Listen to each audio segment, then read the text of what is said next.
और देखिए इस वक्त की अहम खबर, ईरान की तरफ से अमेरिका को एक वार्निंग दी गई और इस वार्निंग के बाद जो डिफेंस सर्कल है दुनिया भर के, उनमें जो है वो चिंता की लकीरें फैल गई हैं सबके माथे पर और हड़कंप मच गया है। अब देखिए ये चेतावनी क्या है जो ईरान की तरफ से आई है। ईरान का कहना है कि अगर अमेरिका ने ये इकोनॉमिक ब्लॉकेड, जो एक आर्थिक युद्ध छेड़ रखा है ईरान के खिलाफ, अगर ये जारी रहा, अगर किसी तरह के हमले ट्रंप ने फिर से किए, तो ईरान एक भूकंप वाला हमला करेगा। देखिए सरल भाषा में कहा जाए तो ईरान की तरफ से जो जवाब आएगा उससे अमेरिका में भूकंप आ जाएगा। इस तरह का बयान आया है मोहसिन रेजाई साहब की तरफ से, ईरान की नेशनल सुप्रीम सिक्योरिटी काउंसिल के सचिव।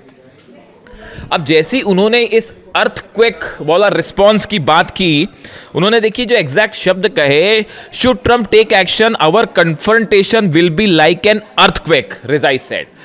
अब भी जैसे उन्होंने भूकंप वाली बात की, उसके बाद अचानक ये चर्चाएं छिड़ गई कि भाई भूकंप तो एक ही सूरत में आता है, जब न्यूक्लियर ब्लास्ट होता है। तो इसको क्या ईरान की तरफ से अमेरिका को एक न्यूक्लियर वार्निंग माना जाए? इस तरह के सवाल उठ पड़े और जितने डिफेंस एक्सपर्ट हैं वो इस बात की चर्चा करने लगे कि क्या ईरान कोई बहुत बड़ा अनाउंसमेंट करने जा रहा है, क्या ईरान ने न्यूक्लियर बम बना लिया है, क्या ईरान न्यूक्लियर बम बनाने के बेहद करीब है, ईरान में जो डिफेंस पॉलिसी है क्या वो बदल जाएगी और डोनाल्ड ट्रंप को ये जवाब दिया जाएगा न्यूक्लियर टेस्ट करके। इस तरह के तमाम डिबेट्स जो हैं वो सुरक्षा विशेषज्ञों के बीच छिड़ गए। अब देखिए हालात क्या है फिलहाल। हालात ये है कि पिछले 2-3 दिन के आप बयान देखें तो अमेरिका के फाइनेंस मिनिस्टर स्कॉट बेसेंट की तरफ से बड़ी साफ साफ वार्निंग दी गई है कि या तो आप ईरान के साथ खड़े हैं या हमारे साथ खड़े हैं। उन्होंने ये दुनिया के तमाम देशों को साफ साफ कह दिया है कि either you are with them or with us, या तो आप अमेरिका के साथ हैं और या फिर आप जो है ईरान के साथ हैं। अब इन हालात में ईरान ने इसका उसी अंदाज में जवाब दिया और जवाब दिया मोहसिन रेजाई साहब ने, जो ईरान की नेशनल सुप्रीम सिक्योरिटी काउंसिल के सचिव बनाए गए हैं। और उसके बाद से ईरान एक बेहद एग्रेसिव मोड में है।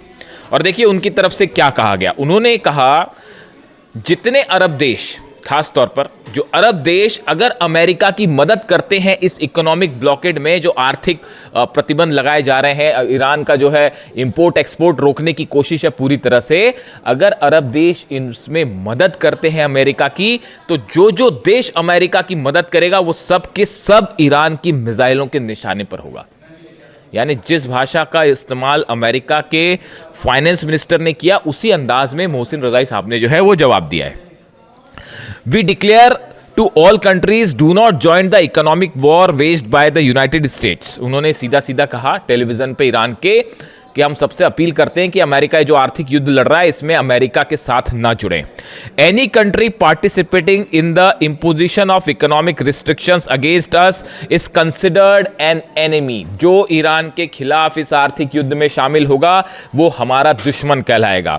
So far we have only targeted military bases, but if they want to impose economic sanctions on us, the United States has oil economic companies around Iran and elsewhere and we will strike them। देखिए सीधी चेतावनी है America को भी और अरब देशों को भी कि अगर आपने हमारे आर्थिक हितों को नुकसान पहुंचाया, हमारे खिलाफ इकोनॉमिक वॉर को आगे बढ़ाया, तो जितने अरब देश हैं वहां जितनी इकोनॉमिक कंपनियां, इकोनॉमिक फर्म्स हैं, यानी कि जो आर्थिक जितने इंस्टीट्यूशंस हैं अरब देशों में, तमाम प्राइवेट फर्म्स हैं अमेरिका की, उन सबको निशाना बनाया जाएगा। देखिए ये पहले भी हो चुका है।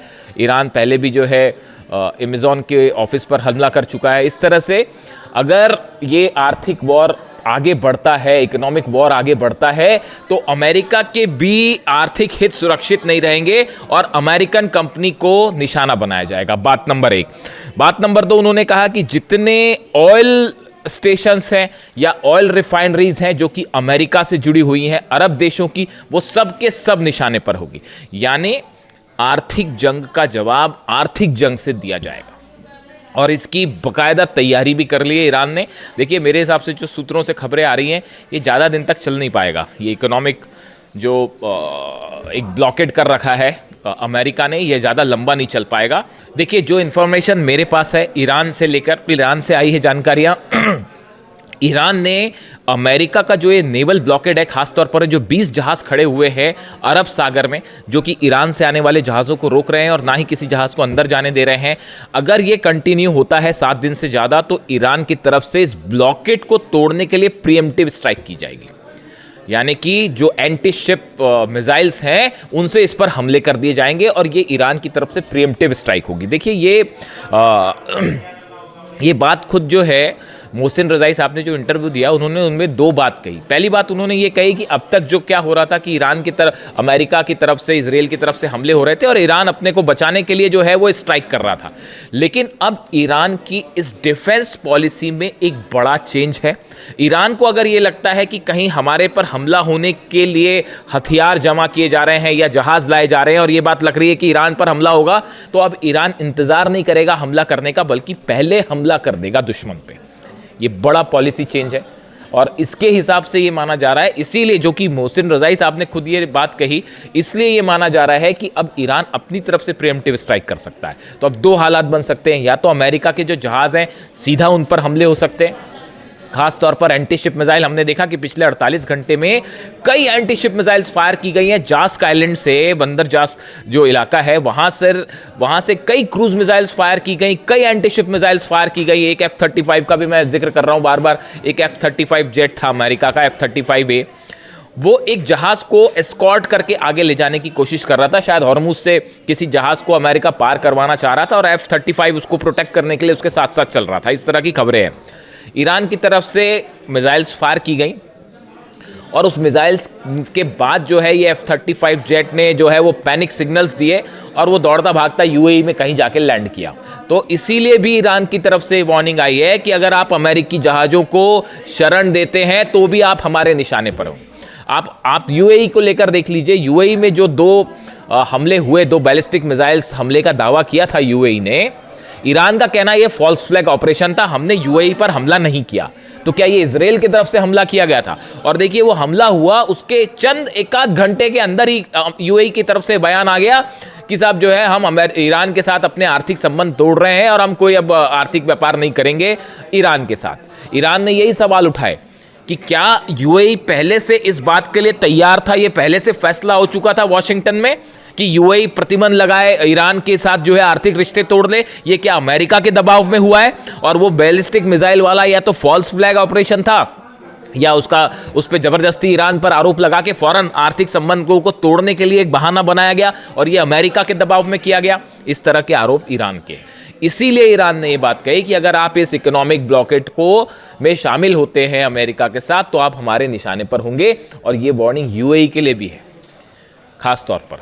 यानी आने वाले दिनों में अगर ये ब्लॉकेट कंटिन्यू रहता है, जिससे बड़ा नुकसान हो रहा है चीन को भी, ईरान के ऑयल को भी, पूरी दुनिया में अगर ये कंटिन्यू होता है तो अरब और ईरान के बीच एक बड़ा आर्थिक युद्ध छिड़ सकता है और एक बार फिर इकोनॉमिक फर्म्स जो हैं वो ईरान के निशाने पर होंगे।